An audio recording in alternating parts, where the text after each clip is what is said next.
ಡಿಕೆಶಿ ಅವರಿಂದ ಬೆಂಗಳೂರು ನಡಿಗೆ ಕಾರ್ಯಕ್ರಮ. ಹೇರೋಹಳ್ಳಿಯ ಗಾಂಧಿ ಉದ್ಯಾನವನದಲ್ಲಿ ಡಿಕೆ ನಡಿಗೆ. ಜನರ ಸಮಸ್ಯೆ ಆಲಿಸಿದ ಡಿಸಿಎಂ.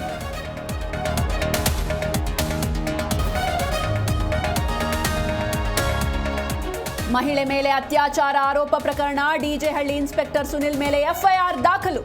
ಸಂತ್ರಸ್ತೆ ದೂರಿನ ಮೇರೆಗೆ ಗೋವಿಂದಪುರ ಠಾಣೆಯಲ್ಲಿ ಎಫ್ಐಆರ್.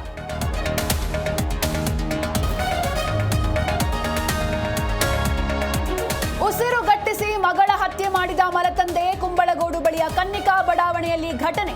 ಕೊಲೆ ಆರೋಪಿಗಾಗಿ ಖಾಕಿ ಶೋಧ.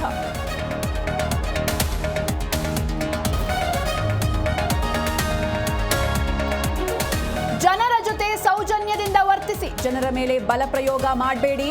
ಪೊಲೀಸರಿಗೆ ಡಿಜಿಐಜಿಪಿ ಸಲೀಂ ಮಹತ್ವದ ಸೂಚನೆ.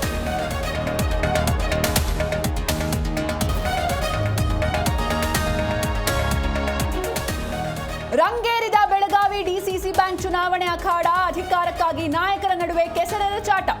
ಬಡ್ಡಿ ರಹಿತ ಸಾಲ ತನ್ನಿ ಅಂತ ರಮೇಶ್ ಜಾರಕಿಹೊಳಿಗೆ ಸವದಿ ಟಾಂಗ್.